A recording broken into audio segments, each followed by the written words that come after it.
Anong gusto niyong itama? Yung marriage contract o yung birth certificate? Ako gusto ko po sana birth certificate ko. Unang-una. Kasi hindi may correct ang marriage contract dahil sinusunod yung marriage yung birth. So, anong gusto mong gamit ang i-correct? Yung birth o marriage? Yung birth. Ano ba tama yung marriage? Yung marriage lang. Mali din. Oo, mali din. Parang sumunod po. Nag-double. Para nagkomopya na lang. Parang ayan po. Asan ang mali dyan? Natawag yun. Dapat to O. Opo, yan. Tapos, A, ay O. Gayon. Oo, gayon dapat yan. Kahit ano, gayon. anong ginamit sa marriage contract? Asan yung marriage contract? Gayon din po. Oh. Kasi yun ang sinunod. Ayun nga po. O, di mali. Nalaman ko lang po, nung nagpakasal ako, ito lang.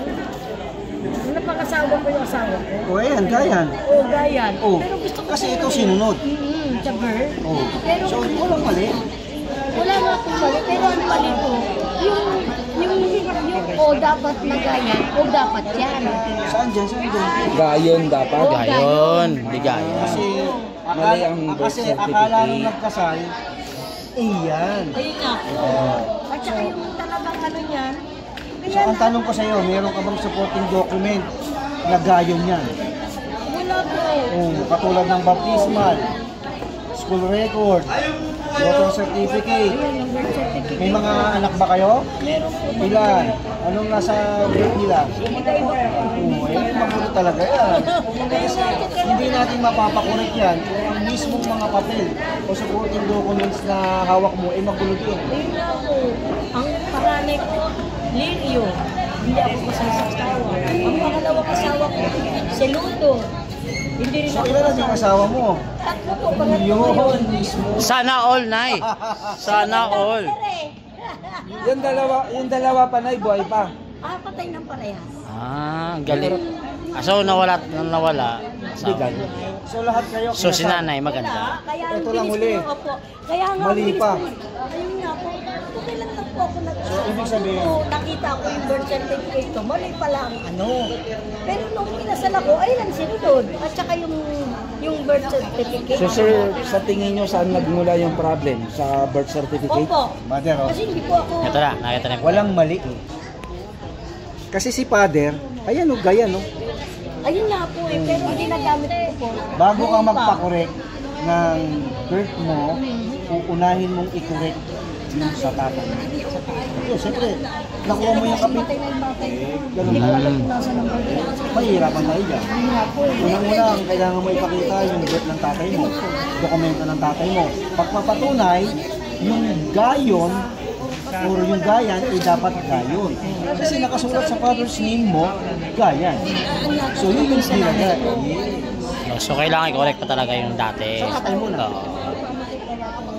Kasi sabi ng kapatid ko, meron sa Yan. May claim ka ba? Clean. May mga i-claim ka ba? ay, ito nga po yun eh. Kaya pala. Oh. Mali ang pagkakulit. Dapat Ito yan, mother.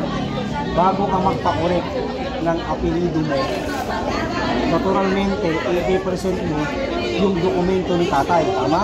Eh, mali yung kay tatay. Hindi dapat i-correct mo yung kay tatay. So again, yun yung po yung solusyon na gagawin. Kailangan i-correct po muna yung kay tatay niya.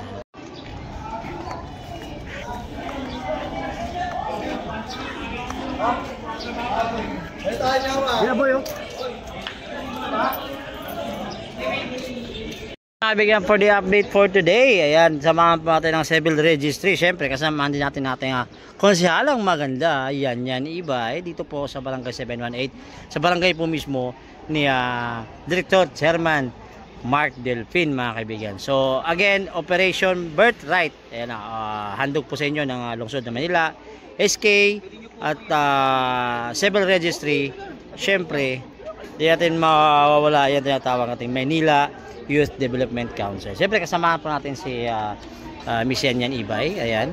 Again, so certificate of live birth again, certificate of marriage, late registration, death certificate, consultation and evaluation of requirements for correction of entries in the birth or certificate of marriage or change of name. So mga kaibigan, may bayad ho ba ito? Yes, mayroon pong bayad dito. 50 pesos lang po ang bayad dito para po matulungan kayo ng lungsod ng Manila. Which is, hindi na po kayo pupunta ng City Hall. Dito lang kasi sa Gedli, sa barangay mismo, bababaan kayo ng ating mga taga civil registry. So mga kaibigan, syempre mga kaibigan na araw-araw may inikutan po sila, pero yung schedule kasi dito nila is every Wednesday and Friday if I'm not mistaken. Sila po ay nag-iikot sa buong lungsod ng Maynila. So ngayon nasa Distrito 5 tayo ngayon at para i-cover dito ang nangyayari ho dito. So ito lang. So pasok tayo dito, tingnan natin.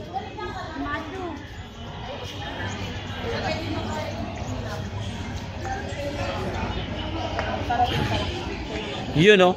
Siyempre mga kaibigan, thank you po pala kay Attorney Tejeron. Ayan, kay Mr. Fort Watcher at ginawa nga itong programa. So anyway mga kaibigan, ito yung mga kasama natin na walang pahinga pero may tulog. Pero kamusta naman, marami bang pumupunta sa kanina? Okay, tama lang kasi kanina galing din ako ng City Hall dahil meron tayong tinatawag na mega job fair. Sana all, may mega na, may job fair pa. San Miguel ba yun?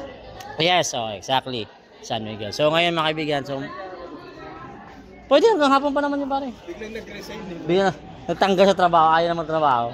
Ibang trabaho gusto. So ayan mga kaibigan na nakita nyo. Ay, shoutout pala kay Miss Tintin. Ayan ang kaibigang maganda. Siyempre. Ay! Nahirapan ako maghanap ng barangay nyo. Let's say kayo. Sabi ko, parang pamilya ng barangay. Tama nga ako. Boss, ito po yung sikat na kaibigan natin na sumasayaw. Idol, nasa kahapon pala, nandun ako sa location nyo. Malapit sa, masasakop nyo, 4. Merong, idagdag ko lang no. Kasi di ba nagsarado ang Malacanang ng mga main roads. Dahil nga dun sa nangyaring rally. So kahapon, habang ako nag-iikot, at actually nadaanan ko lang, diyan banda, malapit papuntang Nubal. Pinubal, oh. Yung bago mo Pinubal, di ba? Di ba? Nakita mo yung vlog ko. Actually, marami nag-react na bakit daw hindi dapat nagpaalam daw o nagtanong muna bago na vlog yung lugar na yon. Pero sa akin, opinion ko, idol. Bakit isinara na hindi naman authorized, di ba? Which is public roads, di ba? So alam mo yung barangay na yun, kilala mo naman yung barangay na yun. So anyway, kaya hindi po kayo basta-basta pwede magsara ng kalsada na walang marami. Di ba, idol?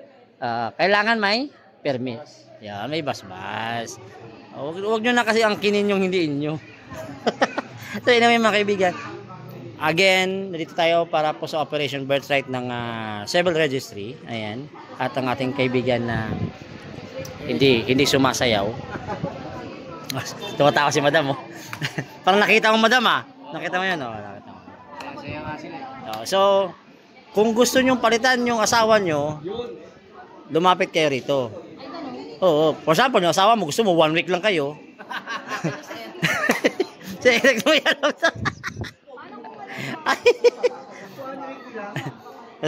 So, kamusta naman kaya dito? Marami ba? Marami. Oh, that's good.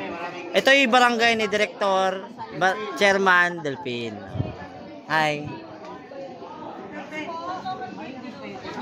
So hindi to libre ha, again, ulitin ko. Last time kasi sabi ko libre. Hindi pala to libre, may bayad yung processing. 50 pesos only naman. So ano pa masasabi niyo ate? Ay, tumalikod. Bayad. Nalo. Hindi, okay na sa'yo, okay na. Okay. Ano pong pinagawa ninyo? Okay, so mabilis naman. So paano ba yung process niyan?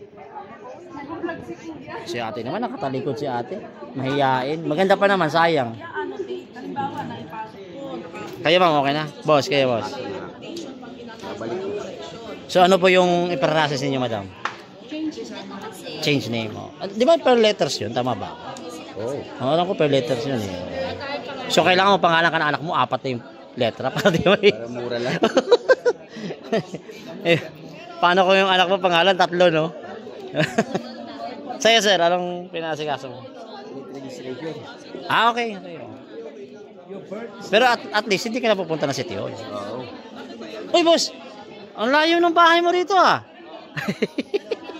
Pakibigyan kay TV Pilipinas po. Support and subscribe po sa kanyang channel. Yung channel niya nasa 300,000 ata, no?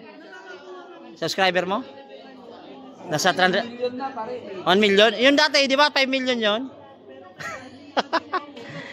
So again, eto.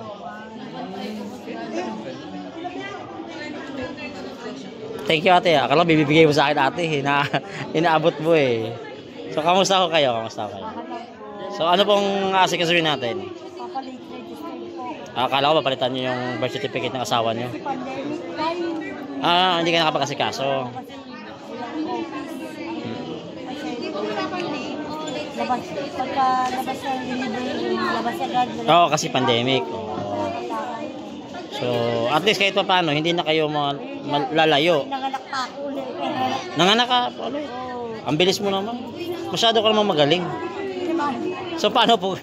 Ba't ganon? Ba't ang bilis? Ano sekreto dyan? Kailangan masigasig, no? Okay. Sa ulo. Sakit sa ulo ba? Okay lang yan. Importante. Importante healthy, no? Sa inyo, madam, ganun din? Late din kasi nanganak ka. Hindi na kami nakabalik doon sa ospital. Pagbalik, ano yung sabi? Hindi na ay aasikasuhin pa daw, may babayaran. Tapos hindi na namin naanuhan. Okay. So paano yun? Nabayaran ba? Naasikaso naman? Hindi na po. Ngayon na lang. At least hindi ka na pupunta sa City Hall, no? Ito nga po, pasalamat din tayo. Kung baga galing ka lang sa Maritisan, pumunta ka lang dito. Parang gano'n, di ba? Hindi nag-ano yung ano ko, yung secretary namin, nabasa ko sa, nag-update siya sa Facebook. So thank you ka, Secretary. Oh, ikaw, idol, gano'n din problema mo, idol? Late red din, okay. So, ayan mga kaibigan. So, gano'n talaga. Okay lang yan, at least ma-register na sila. At least ma-asikaso na. Ayan mga kaibigan. So, thank you again sa Manila City Hall. Ayan, sa ating Yorme. Siyempre, sa ating civil registry. Sa youth, kay Anyan Ibay. Thank you again. Ayan. Si ate, late registration din. Ano Manila? Akala ko magpapalit ng asawa. Walang asawa. Okay. Sana all walang asawa. But anyway, ano pa masabi ninyo dahil meron ganitong programa? Mas kasi, hindi ka na pupunta sa city. Hindi ka na mahirapan, no? Dito, makapagpaganda ka pa ng tawag dito? Eyebrow. Naman kahit hindi yung tao. Diba? At least, oh. At least hindi mahirap. Hindi nahirapan. Ate, okay ka na? Ayos? Ano ang problema? Ano naging problema mo, te? Si Winnie the Pooh ba problema mo? Hindi naman. Umali ang pangalan anak ko. Okay. So, ilang letra yung mali? Ang sa akin may pangalan uldon. Nalagay ito po. Oh, huwag mo buksan. Okay na. Okay na. At least alam na natin yung problema mo. Okay na ba? Ang tanong, okay na ba yung problema mo? Solve na ba? Wala pa eh. Wala pa. Wala pa. So, babalik ka pa? Babagin pa. Babaguhin pa? Siyempre. Ganun talaga. Pero naasikaso mo na. Asikaso na nila. Gawin pa ate. Sige. Mag-ingat ka. Kalma ka lang ha. Kalma ka lang. Kalma ka lang. Pabayaan mo yung tatay. Si ate. So, shoutout again sa mga taga civil registry, especially po sa may maganda pala dito, pare. Hi! It's you! How are you? Wala na, natulog na siya, pare. Ayaw na magtrabaho.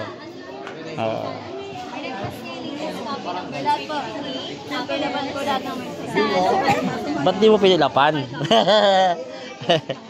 Shy. Alam mo ba boss ko to? Ay, boss. Boss ko yan. Boss, pwede ba makiboss na rin? Ayan mga tropa natin yan. Yung mga hindi nagpapahinga. Tropang yan. Tropang yan. Hindi nagpapahinga. Tropang yan. Okay ka lang, madam? Okay lang, boss? Kumain ka na, boss? Boss, Di pa. Boss, tanghalian na, boss. 11:30 na. Ano ba gusto mo? Buong lechon, ba? Jumbo. Paprepare natin kay boss. Yung gayan ko, imbis na ko, letter A ang nilagay. Saan ang mali? Birth or marriage? Lahat po kasi sir eh. Hindi. Ano ba i-correct? Yung marriage or yung birth? Yung bird. Yung birth ang i-correct natin. At saka walang Anong ginamit mo mulat sa pool? Dalaga po ako. Hindi, mulat sa pool, anong ginamit mo? Gayon. Ano bang mali? Yung surname? Opo. So, At anong- saka yung surname ko, tsaka yung apelido ng tatay ko. Middle initial, tsaka yung apelido ni tatay. Yung birth certificate ko, ang lumabas din sa marriage ko, ganun din. Tsaka meron ako ito, yung passport ko,